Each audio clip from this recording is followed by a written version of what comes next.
গত কয়েকদিনে মিয়ানমার থেকে প্রায় ১২,০০০ রোহিঙ্গা অনুপ্রবেশ করেছে। তবে পররাষ্ট্র মন্ত্রণালয় বলছে এখনো তাদের কাছে অনুপ্রবেশকারীর প্রকৃত সংখ্যা নেই। এরই মধ্যে পররাষ্ট্র উপদেষ্টা জানিয়েছেন, বাংলাদেশের পক্ষে আর কোনো রোহিঙ্গাকে আশ্রয় দেওয়া সম্ভব নয়। বাংলাদেশ ১২ লাখ রোহিঙ্গাকে আশ্রয় দিয়ে প্রত্যাশার চেয়ে বেশি সহায়তা দিয়েছে। মিয়ানমারের রাখাইন রাজ্যের মংডু শহরে দেশটির সেনাবাহিনী ও বিদ্রোহীদের মধ্যে যুদ্ধ চলছে। এর জেরে রোহিঙ্গারা বাংলাদেশে অনুপ্রবেশের চেষ্টায় আছে বলে জানায় কক্সবাজারের স্থানীয়রা।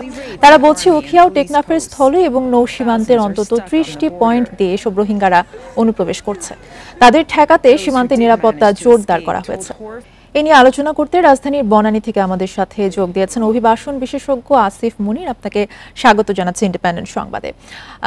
আবারও রোহিঙ্গা অনুপ্রবেশ হচ্ছে, এরই মধ্যে ১২,০০০ রোহিঙ্গা কিন্তু প্রবেশ করেছে। এর মানে কি আসলে সীমান্ত সুরক্ষিত নয়? আমাদের বিশেষ করে মিয়ানমারের সাথে যে আমাদের সীমান্ত স্থল জায়গা আছে, যেখানে সব জায়গায় একেবারে কাঁটাতারের বেড়া নেই। আবার নদীপথ যদি আমরা চিন্তা করি, টেকনাফ নদী, টেকনাফে সেখান দিয়েও আছে। কিন্তু এটা আসলে শুধু সুরক্ষার বিষয় তো না, যেটা আপনি বলছেন যে এখানে যারা ঢুকেছে অলরেডি, এবং আমরা শুনছি বিভিন্ন গণমাধ্যমে আসছে যে প্রায় ৫০,০০০-এর মতো, এটা কম বেশি হতে পারে, যারা সীমান্তে অপেক্ষা করছে ভেতরে ঢোকার জন্য।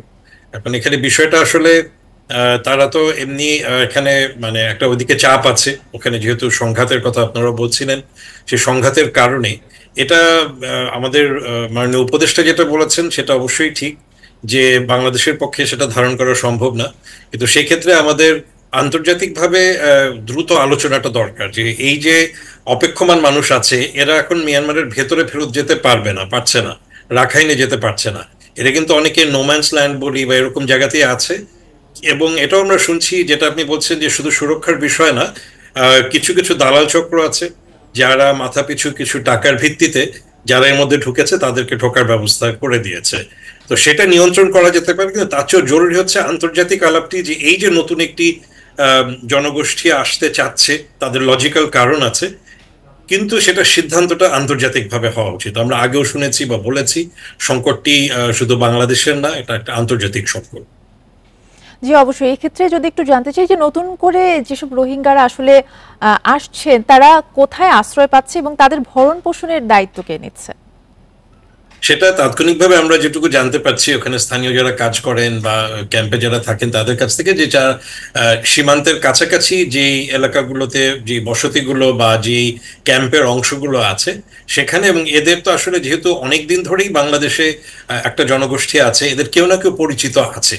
কাজে প্রাথমিকভাবে তারা ক্যাম্পেই যাচ্ছে, ক্যাম্পে কোনো না কোনো ক্যাম্পে তাদের পরিচিত কেউ না কেউ আছে, এবং সেখানে যখন তারা ভেতরে প্রবেশ করছে তখন মানবিক কারণে তাদেরকে তাদের পরিচিত জনরাই আশ্রয়টা দিচ্ছেন।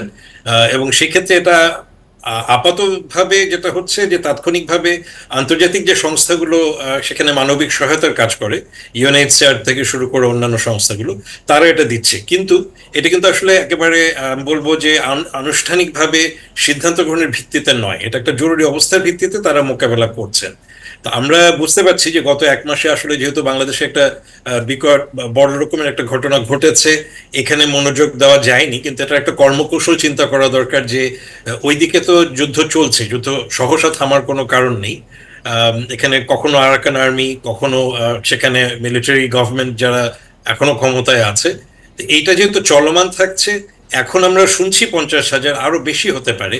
এই ব্যাপারটা আসলে বাংলাদেশের স্থান তো সংকুলন হবে না, সেটা আন্তর্জাতিকভাবে কি করা যায়। বিশেষ করে সামনে যেহেতু জাতিসংঘের সাধারণ পরিষদ আছে, আমরা আশা করতে পারি যে মাননীয় প্রধান উপদেষ্টা যখন সেখানে যাচ্ছেন, এই এখনকার জরুরি অবস্থাটিও তিনি সেখানে তুলে ধরবেন, এবং সে ব্যাপারে যদি আমরা কোনো মতামত বা সহায়তার একটা জায়গা থাকে, কাছাকাছি কোনো দেশে যদি তাদেরকে স্থানান্তর করা যায়, এখান থেকে অন্যত্র দক্ষিণ পূর্ব এশিয়ার বিভিন্ন দেশ হতে পারে বা অন্য কোথাও। আপনাকে ধন্যবাদ আমাদের সাথে যুক্ত হওয়ার জন্য।